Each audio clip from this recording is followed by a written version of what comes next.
Every story appears ordinary until you see the core side of it. And what you're looking for is a story behind the news. We bring it to you from Lagos, the commercial capital of Nigeria. Giving you all sides and political stories round the clock. Every detail from the start line to the final whistle. CoreTV News, expanding your view.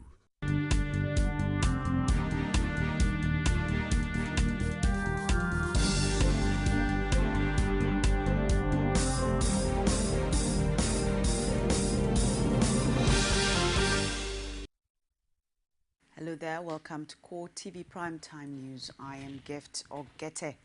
In a major story, PDP completes endorsement of President Goodluck Jonathan as a party's sole candidate for the 2015 presidential election.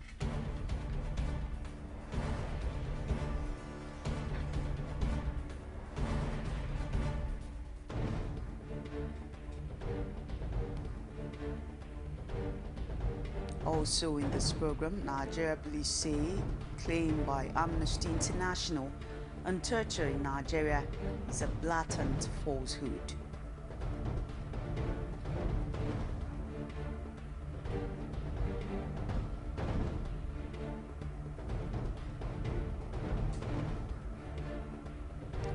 Nigeria military authorities capture Boko Haram commander in Kondoga battle in Borno State.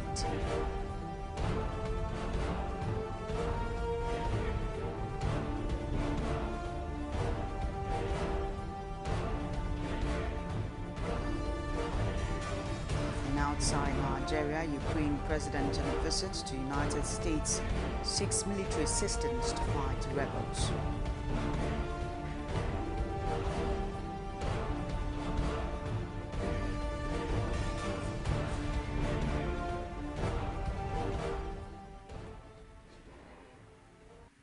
Good to have you join us again on CoreTV Primetime News. Nigeria's ruling party, the People's Democratic Party, has formally adopted President Goodluck Jonathan as a party's sole candidate for the 2015 election. The decision was taken at the party's National Executive Committee meeting in Abuja. Members of PDP's NEC unanimously agreed that President Jonathan deserves an automatic ticket for the second term. After all, other party organs had taken a similar stance on the matter.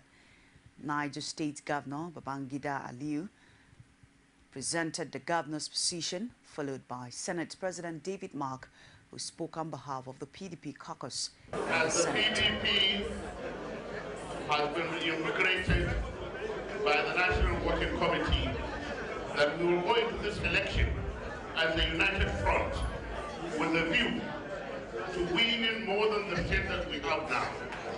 And in this decision, we agreed to bring back our mandates in Sokoto, in Kano, and in Adamawa, in Kwara, and in River State. The PDP caucus of the National Assembly. What we are announcing here today is not for Dr. Jonathan. It is not just for those of us who are in NEC here. It is a legacy that we believe we want to leave for PDP. Legacy that will outlive all of us who are here today.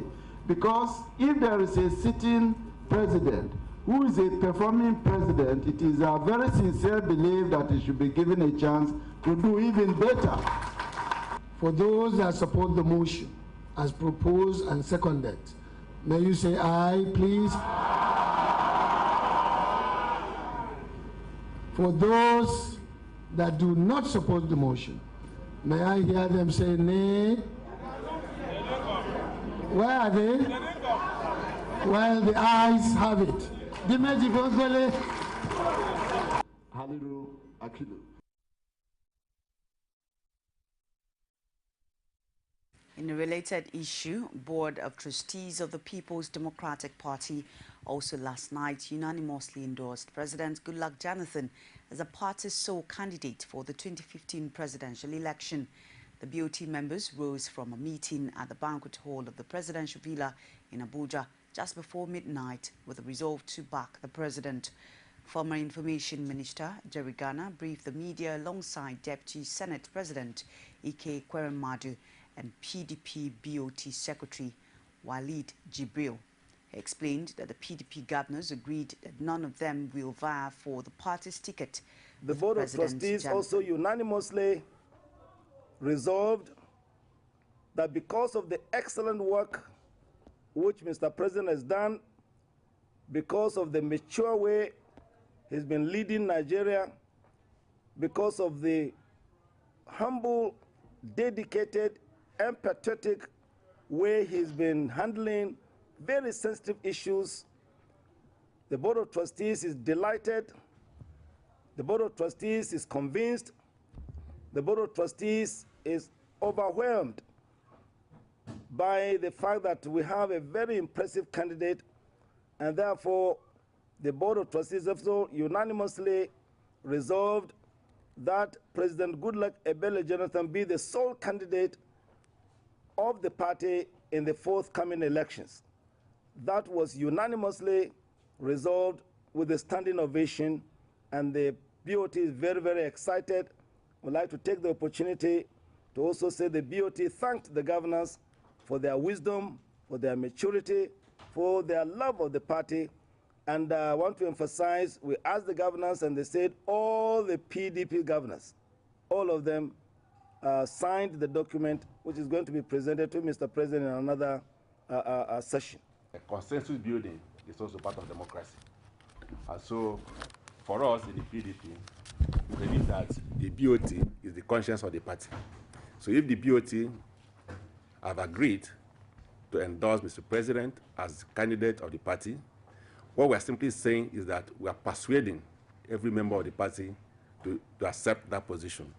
So we're not going to force any person, but we're making a strong statement. We are persuading our people strongly to accept this position for the reasons earlier mentioned. And so it's also important for us to know that we need to reward hard work. We need to reward their commitment. We need to reward their achievement. We need to reward performance. Amnesty International has called on the Nigerian government to take urgent action to stop the use of torture and other ill treatment against detainees in the country. This, according to the international rights, is because torture is a routine occurrence in Nigeria. Amnesty International documented several cases of alleged torture in a new publication tagged "Welcome to Hellfire," and concluded that the Nigerian authorities have been turning a blind eye to torture. The group is also demanding thorough, independent and impartial investigations into all allegations. In our report today on Nigeria, we're seeking to shed light on the practice of torture in the country, which our experience and our research over the past 10 years, we've looked at over 500 cases, documented allegations of torture, and our conclusion is that torture is very widespread and routine, both in the police and in military custody, particularly in the context of the armed conflict in the north of the country. We think that, for example, in the police, the cases that we looked at, torture is widely used to extract so-called confessions as a shortcut to getting convictions, or to extort money from people, to torture people so that they will pay to be released from custody. The police authorities have meanwhile dismissed Amnesty International's report on torture as blatant falsehood. They say torture or ill treatment is not an official policy of the Nigeria Police. Police spokesman Emmanuel Ojukwu also argued in the official response to Amnesty's torture claim that the rights group was wrong to liken Nigeria to hellfire.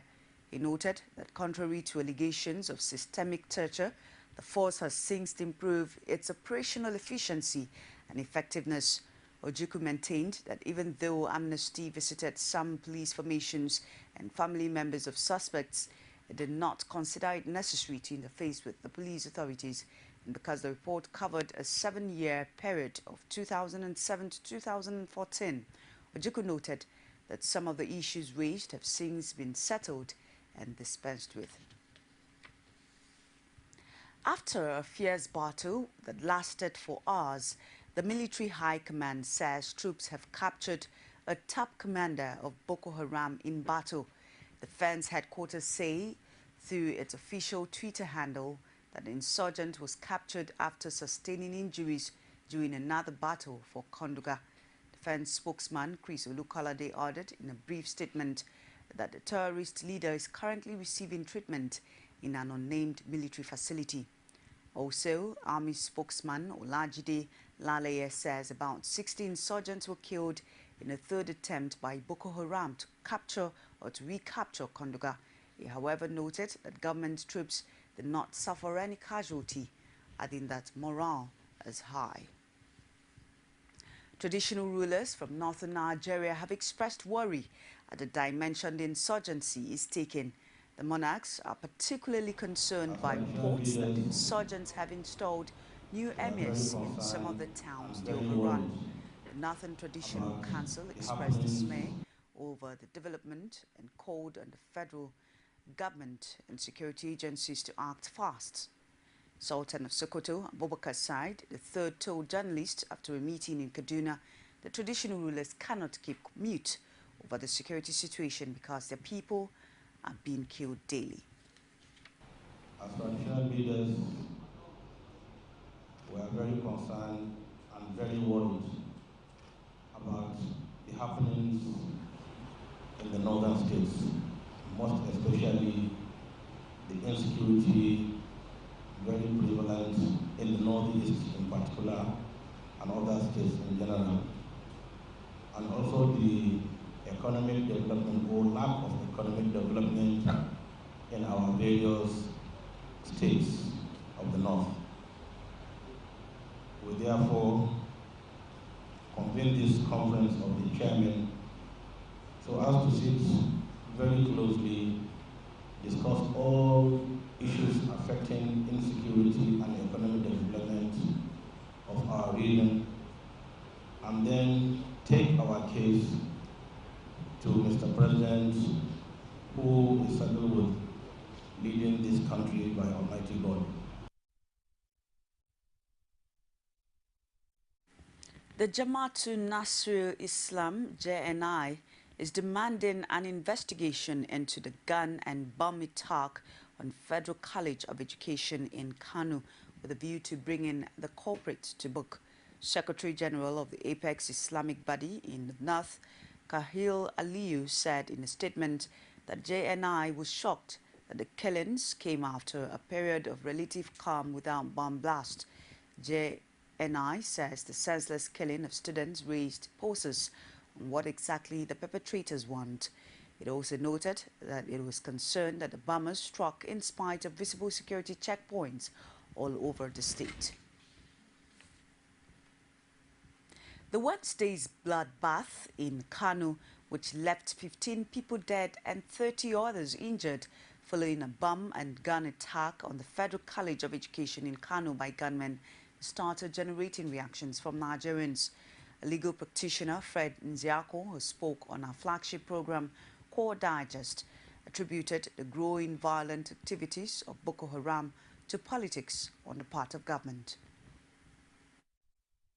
I expected that by now, a strong think tank would have been established by government to really look deep into these challenges.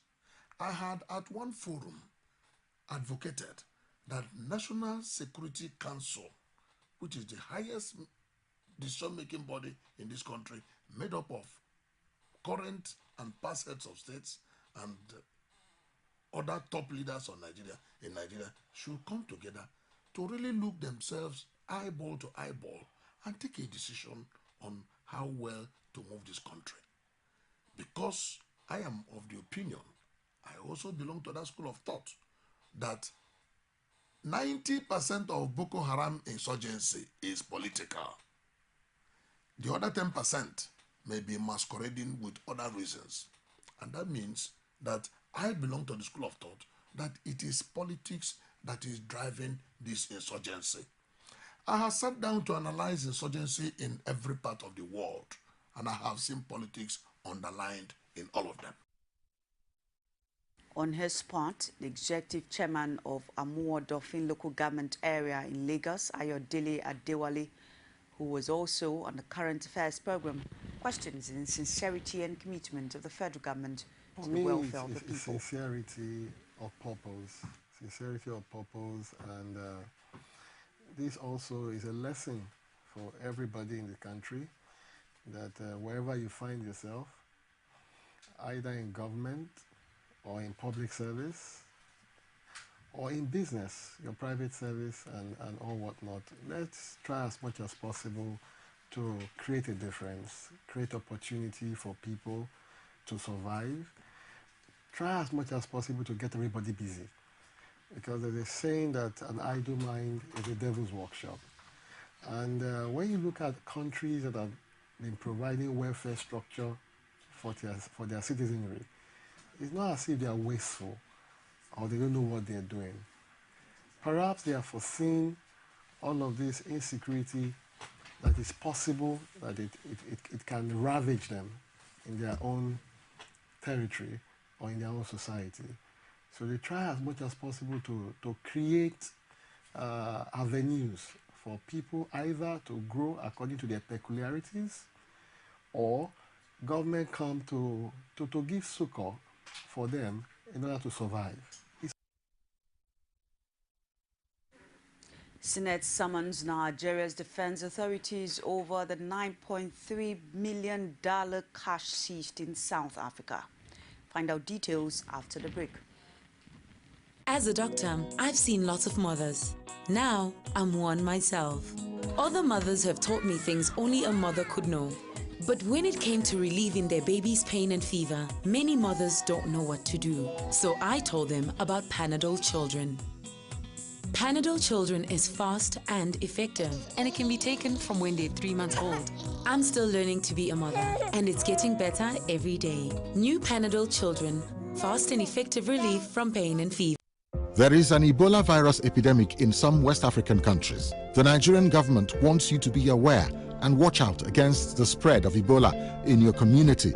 Help keep our country safe, and watch out for severe cases of fever, headaches, diarrhea, chest and abdominal pain, sore throat, cough, red eyes, and bleeding from the eyes, ears, and nose, especially when these symptoms are found in persons coming into Nigeria from other West African countries.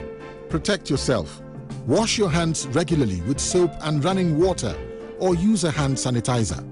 Avoid contact with the blood, urine, feces, or saliva of animals like bats, monkeys, gorillas, chimpanzees, or infected persons. The Ebola virus is deadly. Don't catch it. Don't spread it.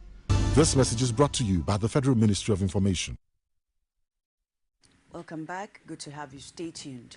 The Senate has summoned Nigeria's defense authorities over the $9.3 million cash seized in South Africa. They're expected to provide more insight into government's explanation that the money was meant for a legitimate arms deal. Chairman Senate Committee on Arms, Army and Defense, George Sekibo, disclosed to journalists in Abuja that the Chief of Defense Staff, Alex Bade, and the Chief of Army Staff, Kenneth Mimina, are expected to attend the meeting. Also invited for the closed-door session with senators as the National Security Advisor Sambo Dasuki. The meeting is slated for Tuesday next week. The search and rescue mission for the collapsed guest house of the Synagogue Church of All Nations came to an end on Thursday, with death rate officially put at 80 against the initial 78 reported on Wednesday. General Manager of the Lagos State Emergency Authority, LASEMA, Femi Oke Oshonyitolu, who says modern technology was applied in the search and rescue efforts, confirmed the development to CoreTV News. We've reached ground zero. We started working 24 hours every day when this incident occurred. With the combined efforts, we are able to save 131 lives.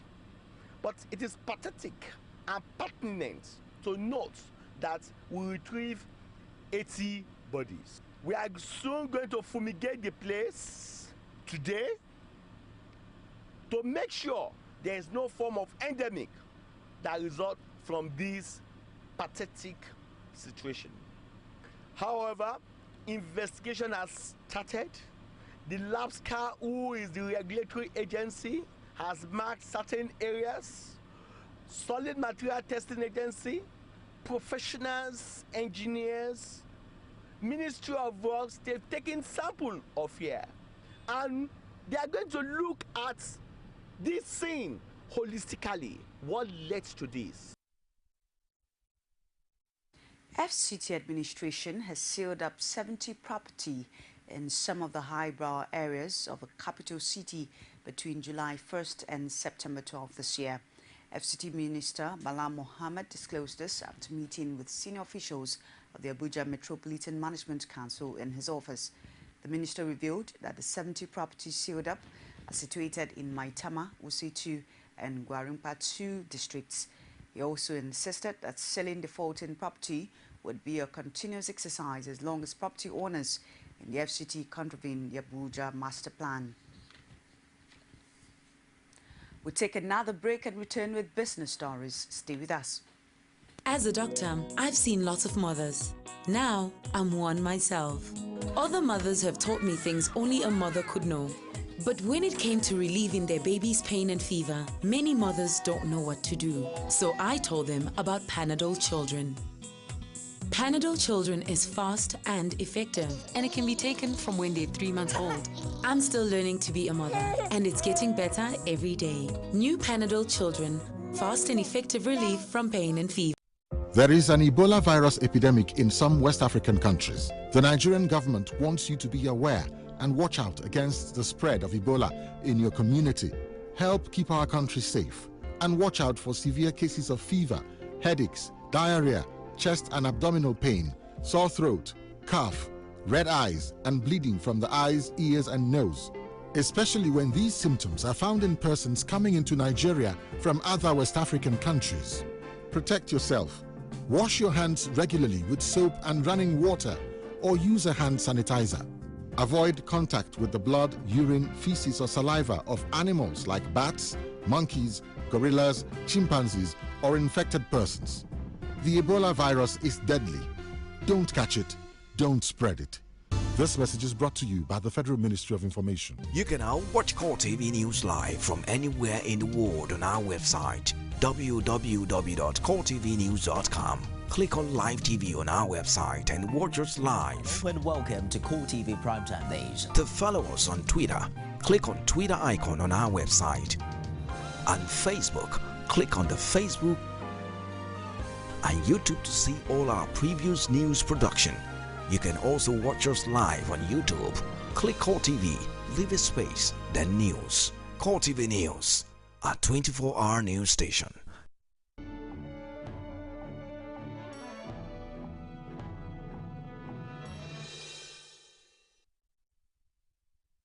Hello there, welcome to the world of business with me, Sabena Izoku. The Nigerian Oil Union says the strike could affect the exports if no agreement is reached with the government. But the leading operator, Shell and Nigerian LNG, says a strike by Nigerian Oil Union is not having any immediate impact on crude oil export. The employees on strike work for the state-owned oil firm, the Nigerian National Petroleum Corporation (NNPC), and not the international oil majors, which operate the oil blocks and export terminals. And so the strike has yet to have an impact. And the Kwa Ibu BFO Kwa grade of crude oil for November export came to market on Thursday on schedule. On the other hand, Minister of Petroleum Resources Diziani Alison Madueke on Thursday shunned the meeting called by the House of Representatives Joint Committee on Petroleum Resources, Upstream, Downstream, and Gas. The meeting was scheduled to find lasting solution to the ongoing strike of staffs of the NNPC, which started on Tuesday over the compliance of the Pension Reform Act 2014. The federal government on Thursday says it has released the sum of 200 billion naira to ministries, departments and agencies of government for the implementation of the third quarter capital projects contained in the 2014 budget. The two paragraphs statement was confirmed by the Minister of Finance, Ngozi Okonjo-Iweala, issued by her Special Advisor on Communications, Paul Iwambuiku. The release fund is to help ensure the execution of capital projects across the country.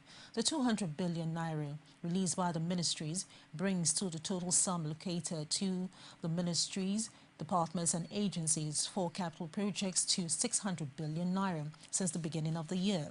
The Senate had on April 9 passed the budget, raising the amount of the fiscal document from 4.642 trillion naira to 4.695 trillion naira to the National Assembly on December 19, 2013. Meanwhile, the government of Poland is seeking the support of the federal government in addressing the issue of multiple taxation, adding that this would help to attract Polish investors to Nigeria.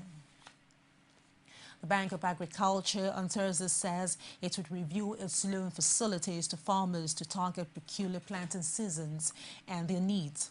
The Southwest Zonal Manager of the bank, Olusegun Asiwaju, said this in Lagos, that most farmers had complained of the delay in disbursing the loans to them. He said the issue of interest rate is not the major challenge to farmers, but the timeliness of the loans, because agriculture such as animal husbandry and crop planting all depend on seasons. Therefore, timely release of funds is more important to them and would enhance the production of agriculture commodities. The Oyo State government Thursday signed a memorandum of understanding with the Nigerian Investment Promotion Commission on accelerated business development in the state. The Deputy Governor of Oyo State, Chief Moses Adeyemo, signed the MOU on behalf of the state, while Executive Secretary of the NIPC, Saratu Umar, signed for the NIPC. Adeyemo says the sense of the MOU was for the state to synergize with the Commission to move its economic and investment developments forward and develop the three areas: agriculture, human capital, and manufacturing. He called on investors to come and invest in the state as the state was investment friendly. Omar, who says the NIPC is ready to collaborate with investors, both foreign and local, who wanted to do business in the country. The Debt Management Office sold 100 billion naira worth of bonds at higher yields for 3 and 10 years paper. It was also able to offer lower yields on 20-year benchmark debt. The DMO on Thursday said it sold 15 billion naira of 3-year debt at 11.49%, 37 basis points higher than 11.12% in August. It also sold 50 billion naira of 10-year debt at 12.23% against 12.22% previously. 35 billion naira worth of 20-year paper at 12.29%, lower than 12.38% at the previous auction. All the debt notes were reopenings of previous issues, while total demand was up marginally to 175.99 billion naira compared with 174.01 billion naira at the previous sale. And on the stock market, equity transaction on the floor of the Nigerian Stock Exchange ended on a negative note today. The all shares index depreciated by 0.11% to close at 40,683.45 basis point. Market capitalization decreased and closes at 13.45 trillion naira. In all, a total of 273.4 million shares valued at 2.7 billion naira were exchanged in 4,188 deals.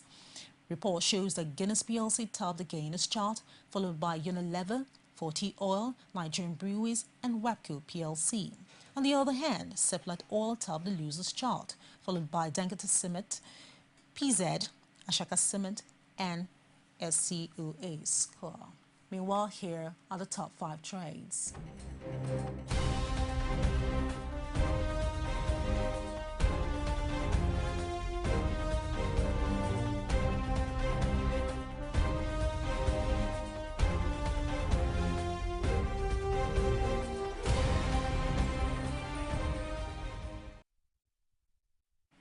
And that's it on business news.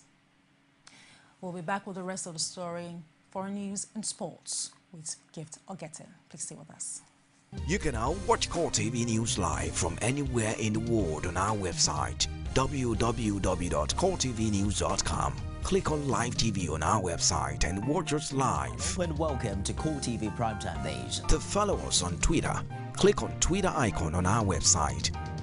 On Facebook, click on the Facebook and YouTube to see all our previous news production. You can also watch us live on YouTube. Click CoreTV, leave a space, then news. CoreTV News, a 24-hour news station. Our style, that's what he delivered. Here's that ball, storming, Puyol with a flying lead. Go, taking them out in the lead and really.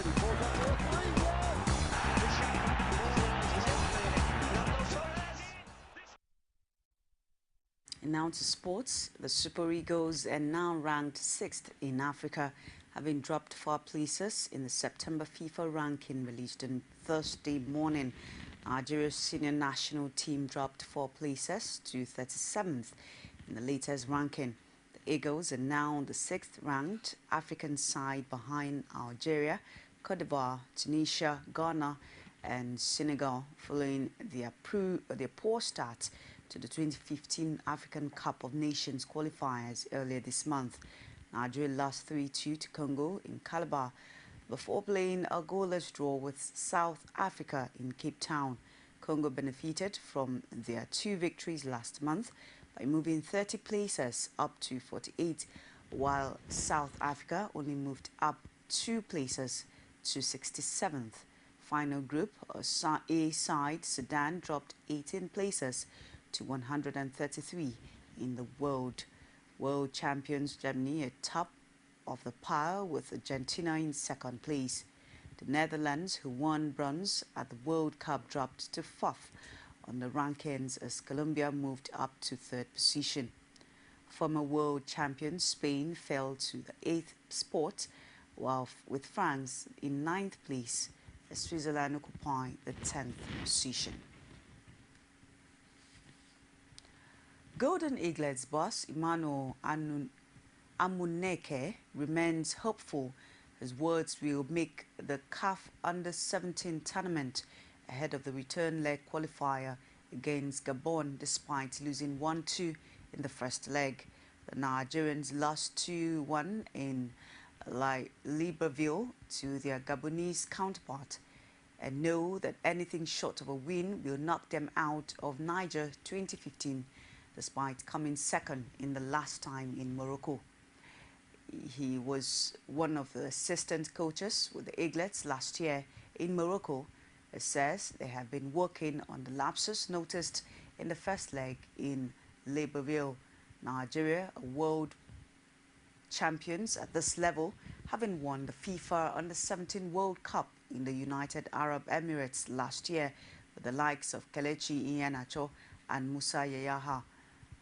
And he too, who also was part of the coaching details of the last Under-17 side, knows how important it is to make the World Cup again, which starts with them making the next CAF Under-17 tournament. Mikel Arteta warns Arsenal must make vast improvements if they are to have any chance of challenging for the Champions League this season. Arsene Wenger's side began their continental campaign in miserable fashion on Tuesday, falling to a comprehensive 2-0 defeat against Borussia in Group D. Arteta admits the scoreline flattered Arsenal after an error performance and insists they must up their performance level significantly to compete with the best in Europe.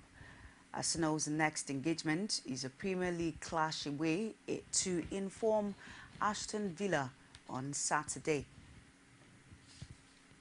Bayern Munich attacker Franz Ribery has admitted that he is fed up with his persistent injury problems. The 31-year-old missed the summer's World Cup due to a back problem and then picked up a knee injury that saw him sidelined for the start of his club's 2014-2015 campaign. Ribery did make his comeback in last weekend's 2-0 Bundesliga's win over Stuttgart, scoring once after coming off the bench midway through the second half. However, his knee problem flared up again this week, and he consequently missed the 1-0 Champions League win over Manchester City on Wednesday. Ribery, who was one of the key players in Bayern's treble success in 2013, made 39 appearances in all competitions last season, but has had to settle for just 23 minutes of game time so far this term. Grand Slam winner Li Na is to announce her retirement from tennis, Chinese state media reports. The 32-year-old won the Australian Open in January to add to her 2011 French Open title. However, the world number 6 has not played since losing in the third round at Wimbledon in June. State broadcaster CCTV says Li was retiring because of knee injury concerns and will announce her decision on Friday. He became a national sporting hero in China after becoming Asia's first Grand Slam singles champion, and only America-based Russia Maria Sharapova has higher off-court earnings, according to the Forbes list of highest-paid female athletes. Ukraine President Petro Poroshenko has urged the U.S. to provide military assistance to his country to counter pro-Russian Eastern separatists. In an address to a joint session of Ukrainian servicemen were fighting a war for the free world against Russian aggression. U.S. President Barack Obama has condemned Russia's action in Ukraine, but says military support will only include non-lethal equipment. Poroshenko told the joint session of Congress in Washington that Ukrainian government forces needed more equipment, including lethal and non-lethal. Her impassioned plea for U.S. support brought applause and several standing ovations as U.S. lawmakers wanted to show him that his fight was their fight. But Poroshenko, no doubt gratified by the reception, had an agenda wider than just bathing in the love of Congress. He wants action-enhanced military status, more weaponry, and tougher sanctions against Russia. That's been the show for tonight. On behalf of the entire news crew, I am Gift or Gete, wishing you a pleasant good night rest.